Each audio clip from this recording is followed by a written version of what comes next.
Place మీరు ఎలా select చేశారు? సెలెక్ట్ చేసిన వెంటనే ఫస్ట్ ఈ ప్లేస్ ఓకే అయిపోతే రియాక్షన్స్ ఏంటి అసలు? అంటే ఇది ప్లేస్ దీనికోసమని నేను చేయలేదమ్మా. నేను భూవరాస్వామి టెంపుల్కి వెళ్తున్నానని చెప్పాను కదమ్మా. వెళ్తున్నప్పుడు నాకు కరెక్ట్గా కూడా గుర్తులేదు, సెకండ్ వీక్ థర్డ్ వీక్ ఏదో ఎవరో గెస్ట్ హౌస్ కావాలని అడిగారు. మేము ఒక బ్రోకర్కి చెప్పానమాట, ఇలా గెస్ట్ హౌస్ కావాలి అని. అతను తీసుకొచ్చి ఇది చూపించాడు. అది ఇలా లేదమ్మా, అప్పుడు ఇదంతా చెట్లు ఇవన్నీ ఉన్నాయి, ఓన్లీ హౌస్ ఒకటే ఉందన్నమాట. హౌస్ కూడా కొంచెం పాతబడిపోయి అట్లా ఉంది. ఉంటే నేను అతను అన్నాను, గెస్ట్ హౌస్ అంటే నువ్వు ఇది చూపిస్తావేంటి, వాళ్ళ గెస్ట్ హౌస్ అంటే చాలా బాగుండాలి అని చెప్పేసి అన్న తర్వాత వెంటనే మళ్ళీ ఇమీడియట్గా నాకు అవును ఇది నేను క్లౌడ్ కిచెన్గా పెట్టుకుంటే బాగుంటుంది కదా అనుకున్నప్పుడు అన్నప్పుడు సరేనని మా హస్బెండ్కి మా బ్రదర్ ఇన్లాకి చెప్పాము. అంటే అప్పుడు దాకా వద్దు అన్న వాళ్ళు ఒకసారి చూడొచ్చు కదా అంటే వాళ్ళు అప్పుడు ఏదో ఫంక్షన్కి వెళ్ళారు ఇక్కడ ఈ పక్కనే ఒక 2 సందులు అవతల అనమాట. ఒక్కసారి వెళ్ళి చూడండి అదేనంటే చూశారు. చూసిన తర్వాత మరి అసలు ఎందుకు ఏంటి అని కూడా వాళ్ళు అనలేదు, అప్పుడు దాకా వద్దు అన్న వాళ్ళు అనలేదు అనుకుని చూశారు. చూసిన తర్వాత మళ్ళీ నేను ఏదన్నా ఉంటే మా బ్రదర్కి కూడా చూపిస్తాను, మా బ్రదర్ని రమ్మని మా బ్రదర్కి కూడా చూపించాను. మా బ్రదర్ కూడా బాగుంది అన్నారు. సరే అని క్లౌడ్ కిచెన్ అనుకున్నానమ్మా. క్లౌడ్ కిచెన్ అనుకున్నప్పుడు ఆ క్లౌడ్ కిచెన్ వర్క్ జరుగుతున్నప్పుడు చుట్టూ ఉన్న పీజీ వాళ్ళు అడిగేవాళ్ళు, వర్క్ జరుగుతుంటే ఆంటీ ఇక్కడ డైనింగ్ ఉంటుందా మేము తినచ్చా అని అన్నప్పుడు వాళ్ళు పీజీలో ఉన్నప్పుడు మళ్ళీ పార్సిల్ చేసుకెళ్ళి అక్కడేం తింటారు, సరే వాళ్ళ కోసమని నేను ఈ డైనింగ్ పెట్టానమ్మా. అది ఫస్ట్ మనకి ప్లాన్ లేదు, డైనింగ్ అనేది ప్లాన్ లేదు అసలు లేదమ్మా. క్లౌడ్ కిచెన్ వర్క్ జరుగుతున్నప్పుడు ఇది అన్నప్పుడు అంటే మనం స్టార్ట్ చేయటమే దీంతో స్టార్ట్ చేస్తాం డైరెక్ట్. అది కూడా మరి మిరాకిలే కదమ్మా అదంతాను. ఇంకా ఆ తర్వాత ఒక 1 month అంటే 3 months నేను ట్రైనింగ్ అది కానీ మొత్తం అంతా వర్క్ జరుగుతున్నప్పుడే చెఫ్స్ తోటి అంతా మాట్లాడుకున్నాము. 1 month అనేది మాత్రం ఎవరికీ తెలియదు ఇది ఉందని, ఏదో ఇక్కడ ఉన్న వాళ్ళు చుట్టుపక్కల ఉన్న వాళ్ళు ఏదన్నా కానీ తెలియదు. ఆ తర్వాత వైరల్లీ ఫుడ్ వాళ్ళు వచ్చి వీడియో తీసుకున్నారు. అది ఈవినింగ్ 4 or 5 అట్లాగా పోస్ట్ చేశారు వాళ్ళు. November 15th or 16th అమ్మా. ఇంకా అసలు మేము ఎక్స్పెక్ట్ చేయలేదమ్మా. అసలు ఆ రోజు స్టార్ట్ అయింది నిజంగా భగవంతుడి భూవరాస్వామి దయవల్ల ఈ రోజు కాగలేదమ్మా. మరి ఇప్పుడు ఆ రోజు అలాగా అంటే అనుకోని క్రౌడ్ వచ్చేసారు కదా, అనుకోని కస్టమర్స్, మరి వాళ్ళు ఎక్స్పెక్ట్ చేసినట్టుగా అంత మీరు ఇవ్వగలిగారా వాళ్ళకి? అసలు చాలానమ్మా. ఎట్లా అంటే మాకు అసలు నేను ఇప్పుడు అందరూ ఏంటంటే తగ్గిపోయాను అంటారు కదా, ఒక 15 days నాకు వాటర్ తీసుకోవడానికి కూడా టైం లేదమ్మా. ఎందుకంటే మేము ఎక్స్పెక్ట్ చేయలేదు కదా ఇంత వస్తుందని. నేనేమనుకున్నానంటే ఓకే నాకంటూ కొంచెం వస్తే చాలే అంటే డైనింగ్ పెట్టిన తర్వాత అనిపించేది. ఎందుకంటే నాకు అప్పుడు స్విగ్గీ కూడా లేదు, స్విగ్గీ కూడా నాకు లేట్ అయిందనమాట. అందుకు స్విగ్గీ కూడా అందుకు లైట్గా ఏదో జరుగుతూ ఉండేది, ఏదో కొంచెం జరిగితే బాగుండు, కొంచెం మరీ ఆ శాలరీస్ ఇచ్చేసుకుని కొంచెం నాకు ఏదన్నా ఉంటే నాకు ఒక ప్యాషన్ అని నేను అనుకున్నా. కానీ నేను ఎక్కువగా కూడా బిగ్గా థింక్ బిగ్ అంటారు కానీ అది కూడా నేను చేయలేదు యాక్చువల్గా నేను. అయితే అది అట్లా ఉన్నప్పుడు ఏంటంటే మేము అప్పుడు ఎంతమంది అమ్మా 20-25 members ఉండేవాళ్ళు స్టాఫ్. సో ఇక్కడేమో క్రౌడ్ ఎక్కువ వచ్చేసేవాళ్ళు. వచ్చినప్పుడు కుక్కర్ పలావ్ అనేది బాగా ఫేమస్ అయిపోయింది. ఆ ఫేమస్ అయినప్పుడు ఆ కుక్కర్ పలావ్ అనేది ఏంటంటే ఎప్పుడు కస్టమర్ వస్తే అప్పుడే మేము వండుతాము. ఎందుకంటే అన్ని రెడీగా ఉన్నా కానీ అది 45 minutes పడుతుంది. అది అంటే మనం చేసి మళ్ళీ కుక్కర్ విజిల్ వచ్చి అన్ని చేసేయాలంటే మనకు టైం పడుతుంది. యాక్చువల్గా ఈ క్లౌడ్ కిచెన్ లైక్ మీరు ఇప్పుడు ఈ ముల్పురీస్ దాంట్లో స్పెషాలిటీ ఏంటంటే, అంటే నేను విన్నది ఏంటంటే మనం ఏ రెస్టారెంట్కి వెళ్ళినా సరే మనకి ఏదైనా సరే 10 minutes లో వచ్చేస్తుంది. ఇక్కడ కొంచెం టైం తీసుకున్నా సరే చాలా ఫ్రెష్గా చాలా టేస్టీగా ఉంటుందని విన్నాను. దానివల్ల ఏమైందంటేనేమో ఫస్ట్లో ఏమైపోయిందంటే నాకు సర్వీస్ స్టాఫ్ కూడా 4 members. నాకేంటి ఏముందిలే అని అనుకుంటాం కదమ్మా, అసలు ఒక్కసారిగా వచ్చేసారు. అప్పటికప్పుడు నేను సర్వీస్ స్టాఫ్ని తీసుకోవాలన్నా టైం పడుతుంది. సో ఫస్ట్లో ఒక 10-15 days అయితే మనకు హారిబుల్ అనమాట. టోటల్ అమ్మా టోటల్ నేను కుక్కర్స్ అయితే టోటల్ నేనే అన్ని కుక్కర్స్ మొత్తం అంతాను. ప్లస్ అక్కడ ఆర్డర్స్ చదవడానికి కేఓటీ చదవడానికి ఎవరు ఉండేవాళ్ళు కాదు. మళ్ళీ కుక్కర్స్ వంటం మళ్ళీ అక్కడ ఆర్డర్ చేయటం, అసలు అటు ఇటు మళ్ళీ ఇక్కడ సర్వీస్ దగ్గరికి రావటం, సర్వీస్ వీళ్ళకి లేట్ అయిపోయేది. సో ఇక్కడ వీళ్ళు వచ్చేవాళ్ళు ఏంటంటే లేట్ అయిపోతుంది అనేవాళ్ళు. అట్లా వచ్చిన వాళ్ళకి అప్పుడు నేను చెప్తా ఉండేదాన్ని, ఒక్క 10-15 డేస్లో మేము అది దాని నుంచి బయటకు వస్తాము, కొంచెం మీరు సపోర్ట్ చేయండి అని. కానీ వచ్చిన ప్రతి వాళ్ళు కూడా చాలా సపోర్ట్ చేశారమ్మా. చాలా వెయిటింగ్ ఉండేది, అది ఇప్పుడు చాలా వరకు కంట్రోల్ అయిపోయింది. నేను ఇప్పుడు కూడా ఏంటంటే పైన మళ్ళీ ఇంకా వేస్తున్నాము. ఇప్పుడు ఏదైనా కొంచెం ప్రాబ్లం ఉన్న వాళ్ళకి కూడా అది కూడా రెక్టిఫై అయిపోతుంది. ఒక 10 డేస్లో అది ఓపెన్ అయిపోతుంది. పైన కూడా సీటింగ్ ఉంటుంది కాబట్టి ఇప్పుడు నేను స్టాఫ్ కూడా నేను 20 మెంబర్స్తో స్టార్ట్ చేసి ఇప్పుడు 90 మెంబర్స్ అయ్యారమ్మా నాకు.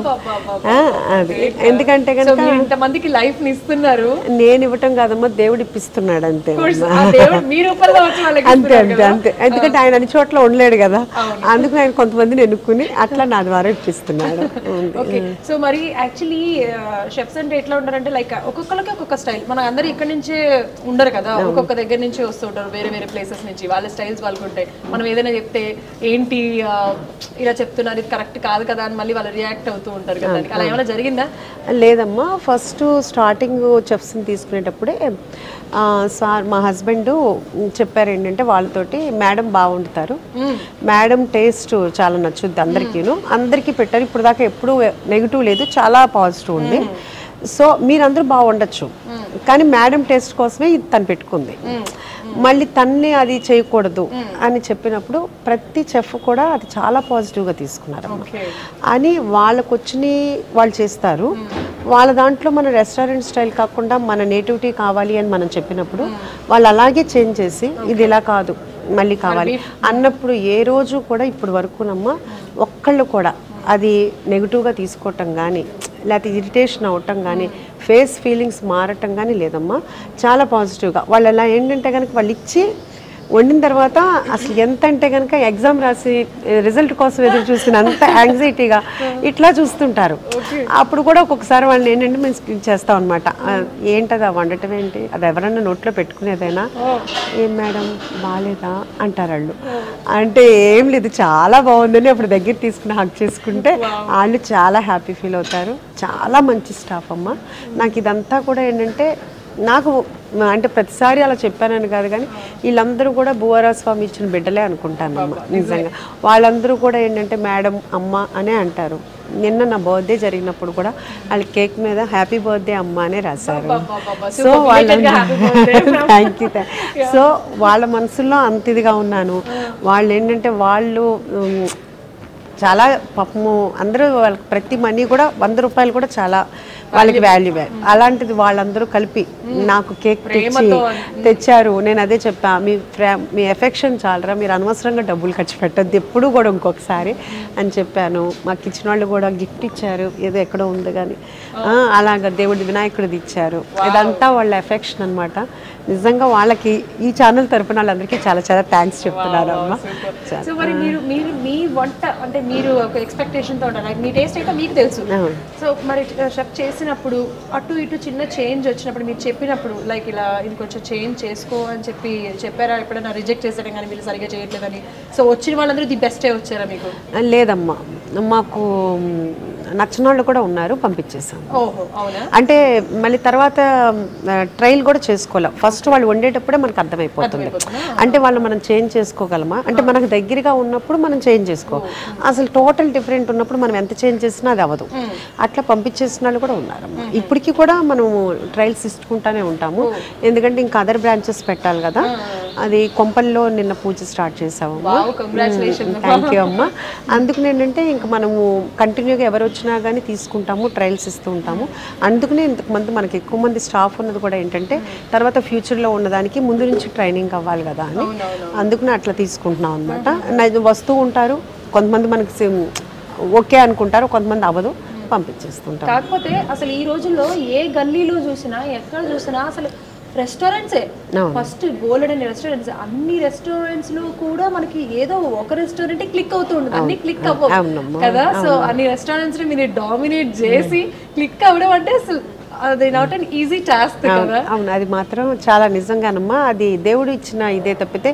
ఎందుకంటే ఇంత గల్లీలో ఉండంగా అంటే చెప్తే చూసేవాళ్ళకు కూడా హాస్యాస్పదంగా ఉండొచ్చు. డైలీ మా స్టాఫ్ని కూడా అడగండి, డైరెక్ట్ ఎయిర్పోర్ట్ నుంచి ల్యాండ్ అయ్యి ఇక్కడికి వస్తారమ్మా చాలా మంది. ఎందుకంటే యుఎస్ నుంచి చాలా మంది అమ్మా. ఇప్పుడు నిన్న నైట్ కూడా వాళ్ళు 11:15కి వచ్చారు. అదేంటే 11:15కి వచ్చి కుక్కర్ ఎందుకంటే వాళ్ళ ఫ్రెండ్స్ అందరూ అక్కడ చెప్పారంట డల్లాస్ నుంచి ఆ కుక్కర్ పలావ్ అని. మేము యాక్చువల్గా అది 9:30 10కి కుక్కర్ పలావ్స్ క్లోజ్ చేసేస్తున్నాము. వాళ్ళు వచ్చి అడిగారు, ఇంకా మళ్ళీ అప్పుడు వాళ్ళకి మళ్ళీ వండించి పెట్టాం అనమాట. వాళ్ళు చెప్తున్నారు చాలా థ్యాంక్స్, మేము దీనికోసం డైరెక్ట్ ఇక్కడ నుంచి వచ్చాం మేము అని.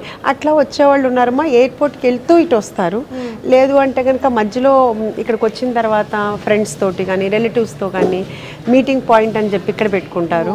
వాళ్ళు వచ్చిన వాళ్ళు ఏమని చెప్తారంటే, మేము ఇక్కడ ఉన్న వాళ్ళకి మాకే గబాలను తెలియలేదు, వాళ్ళు చెప్తారు ఇక్కడ ఉషా ముల్పూరిస్ కిచెన్కి వెళ్ళాలని అని. యూఎస్లో మాత్రం చాలా చాలా సక్సెస్ అయింది. ఇక్కడ సక్సెస్ అయింది, అక్కడ కూడా చాలా మంది వస్తుంటారు యూఎస్ నుంచి, యూకే నుంచి, దుబాయ్, ఆస్ట్రేలియా, సిడ్నీ. మొన్న ఎవరో సౌత్ ఆఫ్రికా నుంచి వచ్చారమ్మా. అది ప్లస్ అన్నీ ఇలా చెప్తుంటే ఏంటంటే, నేను ఎందుకు చెప్తున్నానంటే దీని ద్వారా వాళ్ళందరికీ నేను థ్యాంక్స్ చెప్పుకుంటానికి నేను చెప్తున్నాను తప్పితే మాది గ్రేట్ అని కాదు. వాళ్ళు అంత ఇదిగా ఇక్కడికి రావాలని వచ్చారు అంటే వాళ్ళకి నేను థ్యాంక్స్ చెప్తానికి నేను చెప్తున్నాను. ఈ విషయం మీరు మాకు చెప్తే తెలుస్తుంది ఇక్కడ ఎవరెవరు వచ్చారు, ఎంతమంది వచ్చారు ఏంటి అని చెప్పేసి. మీరు చెప్పకుండానే అసలు యూట్యూబ్ లో వైరల్ అయిపోతున్నారు. ఏంటంటే జూనియర్ ఎన్టీఆర్ గారు రెస్టారెంట్ కి వచ్చి టేస్ట్ చేశారు, ఆహా అని అన్నారు, అద్భుతం, ఫిదా అయిపోయారు, మళ్ళీ మళ్ళీ ఆర్డర్ చేసుకొని తీసుకుంటున్నారు అని చెప్పి. ఇంకేముంది అంటే రాలేదమ్మా, డ్రైవర్ ని పంపించారు. అసలు మీ దాంట్లోకి వచ్చి అసలు ఆయన టేస్ట్ చెయ్యాలి ఎట్లా అనిపించింది? మీరు పంపించిన మరి తెలియదమ్మా. మరి అంటే చాలా మంది ఇండస్ట్రీ వాళ్ళు చాలా మంది వస్తున్నారు. డైరెక్టర్ బాబీ గారు వచ్చారు, మళ్ళీ తర్వాత రామ్ మిరియాల వచ్చారు, అలాగే నకింద్రనాథరావు గారు రైటర్ ప్రసన్న వచ్చారు, కోటి గారు వచ్చారు. అట్లా వస్తూనే ఉంటున్నారు. మళ్ళీ లేకపోతే కనుక మొన్న హనుమాన్ టీం వాళ్ళు ఆర్డర్ తెప్పించుకున్నారు. అట్లాగే మొన్న ఇక్కడ లాయర్స్ ఉన్న వాళ్ళు క్లాసెస్ పెడతారంటమ్మా. ఎక్కడెక్కడ చాలా పెద్ద పెద్ద వాళ్ళు అంటే జిఎస్టీ కమిషనర్స్ వాళ్ళందరూ వస్తుంటారంట. వాళ్ళు మన దగ్గర క్యాటరింగ్ తీసుకున్నారు. వాళ్ళు మనకి 5 days క్యాటరింగ్ ఇచ్చారమ్మా.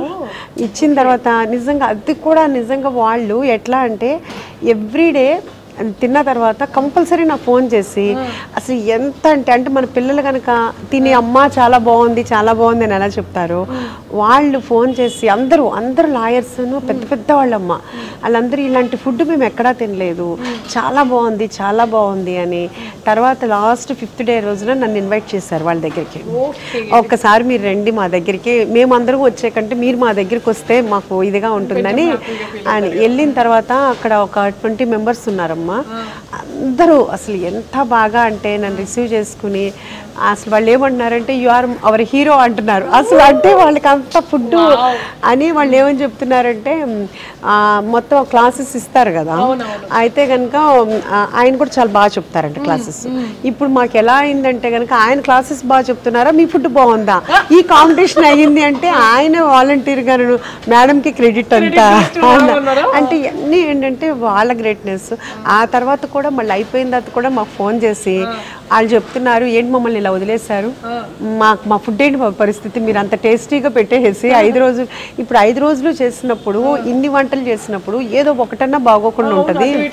5 రోజులు మాకు ప్రతిదీ ఎంత టేస్ట్ బాగుందో.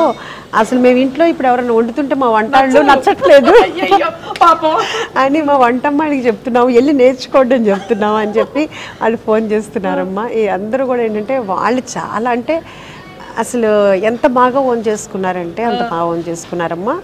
ఈ దీంట్లోనే ఒక సాడ్ ఇన్సిడెంట్ చెప్పాలి అంటే ఎంత ఓన్ చేసుకున్నారు అంటే, ఇవాళ మార్నింగ్ ఒకళ్ళు ఫోన్ చేశారు మాకు. ఫోన్ చేసి మా బ్రదర్ ఇన్ లాకి, మా బ్రదర్ ఇన్ లా ఏమైనా ఫీడ్ చేసుకున్నారంటే ఆయన పేరు శ్రీమాను. అయితే శ్రీమాను ఇలా యుఎంకే కస్టమర్ అని పెట్టుకుంటే వాళ్ళ వైఫ్ మాట్లాడిందమ్మా. వాళ్ళు వచ్చి మాతోటి చాలాసేపు మాట్లాడారు. అందుకని మామూలుగా ఇట్లా మన దగ్గరికి వచ్చి మాట్లాడినప్పుడు మనం వాళ్ళ నెంబర్ ఉంటే మనం ఆర్డర్ చెప్తామని ఫీడ్ చేసుకుంటాము. అయితే ఆయన ఎలా ఫీడ్ చేసుకున్నారంటేనంట వాళ్ళ వైఫ్ చెప్పింది, మొన్న 3 days బ్యాక్ ఆయన ఎక్స్పైర్ అయ్యారు నిద్రలోనే. ఆవిడ అంటే నేను ఎంత ఓన్గా ఫీల్ అవుతారంటే ఆయన బుజ్జిబాబాయ్ అని పెట్టుకున్నారంట ఫోన్లో. అంటే మనల్ని అంత ఓన్ రిసీవ్ చేసుకుంటున్నా వాళ్ళు అనేది మాకు అసలు ఎంత అంటే మార్నింగ్ వాళ్ళు చాలా అప్సెట్ అయిపోయిందమ్మా. అసలు చాలాసేపు మాట్లాడారు మాతోటి. వాళ్ళు అన్ని కంట్రీస్ తిరుగుతారంటమ్మా. అదేంటి ల్యాన్సమ్ ఇటాలియన్ ఉంటారంట. వాళ్ళు అన్ని చోట్ల తిని ఇక్కడ ఫుడ్ ఎక్కడా బాగాలేదు, అంతా బాగుంది ఇక్కడ అని చెప్పి మనతో ఒక హాఫ్ అన్ అవర్ స్పెండ్ చేసి వెళ్ళి ఇంటి దగ్గర కూడా చాలాసేపు మాట్లాడుకుని మళ్ళీ వాళ్ళ పిల్లల్ని తీసుకుని మళ్ళీ వచ్చారమ్మ. వచ్చిన ఆయన మన 3 days ముందు నైట్లో ఎక్స్పైర్ అయ్యారంట. ఆవిడ మళ్ళీ ఫోన్ చేశారు, ఫోన్ చేసి ఇట్లా బుజ్జిబాబాయ్ అని పెట్టుకున్నారు, అక్క ఉన్నారా అని చెప్పి మాట్లాడారు. అంటే వచ్చిన కస్టమర్ కూడా ఎంత ఫీల్ అవుతున్నారో, వాళ్ళు ఫోన్ చేసుకున్నారు. మాకు ఇవాళ మార్నింగ్ నాకు అసలు అర్థమవుతుంది చాలా, అసలు పాపం చాలా చిన్న ఏజ్ అమ్మ, 40 years ఆయనకి. అంటే నేను ఇది ఎందుకు చెప్తున్నానంటే మన కస్టమర్స్ కూడా చాలా ఒక ఫ్యామిలీ మెంబర్గా అది అన్నీ అంటే సరేనమ్మా వస్తామని చెప్పాం, కానీ వాళ్ళ ఫ్యామిలీ చూస్తే ఎంత ముచ్చటగా ఉంటుందమ్మా. అది వాళ్ళ పిల్లలు కూడా అదే ఆవిడ చెప్తున్నారనమాట, మీ దగ్గర నుంచి వచ్చిన తర్వాత కూడా ఎంత ఇదిగా పిల్లలకి మీరు అక్కడికి వెళ్తారు ఇక్కడికి వెళ్తారు, అలా కాదురా నేను మంచి రెస్టారెంట్కి తీసుకెళ్తానని మీ దగ్గరికి తీసుకొచ్చారక్క. ఆ పిల్లలకు మీ గురించి ఎంత చెప్తారో, అక్క ఎంత కష్టపడతారో ఎంత చేస్తారో, వాళ్ళందరూ ఎంత బాగా రిసీవ్ చేసుకుంటారో అని. అది అంటే ఇలాంటి మెమొరీస్ అసలు. నిన్న ఇంకొకళ్ళు వచ్చారమ్మా, ఆయన బర్త్డే అంట, వాళ్ళ మదర్ని వాళ్ళ వైఫ్ని వాళ్ళ అబ్బాయిని తీసుకొచ్చారు. వాళ్ళ అమ్మాయి బర్త్డే కూడానండి. వాళ్ళ అమ్మాయి ఏమో బేబీ లాన్కి వెళ్ళిందంట. అయితే ఫ్రెండ్స్ తోటి వాళ్ళ అబ్బాయి చెప్పాడంటే నువ్వు అక్కడ ఉండు, నేను నీ మంచి రెస్టారెంట్కి తీసుకెళ్తాను డాడీ నిన్ను, నీ బర్త్డేకి అని చెప్పి ఇక్కడ తీసుకొచ్చారంట. వాళ్ళ మదర్ కూడా, ఆవిడ కూడా ఏజ్డ్, ఆవిడ కూడా తిని చాలా బాగుంది అని చెప్పేసి చాలాసేపు అంటే ఇట్లాంటివి మాకు రోజు ఎన్నో జరుగుతుంటాయమ్మా. ఇవన్నీ కూడా ఏంటంటే ఇంతమందిని ఇంత ఎఫెక్షన్ ఇచ్చాడు అంటే అందరికీ కూడా చాలా థ్యాంక్స్ అమ్మా. అసలుకి దేవుడికి కూడా చాలా థ్యాంక్స్ చెప్పుకోవాలి. మీరు అలా బాధపడుతుంటే నాకు కూడా కళ్ళ నుంచి నీళ్ళు అలా తిరిగిపోతున్నాయి. ఫస్ట్ థింగ్ నేనే అక్కడికి వెళ్ళి అలా మాట్లాడేసి వచ్చినట్టుగా ఫీలింగ్ వచ్చింది. అదే అంటే చెప్పకూడదేమో కానీ అంటే నాకు అసలు హార్ట్ బాగా అనిపించిందమ్మా.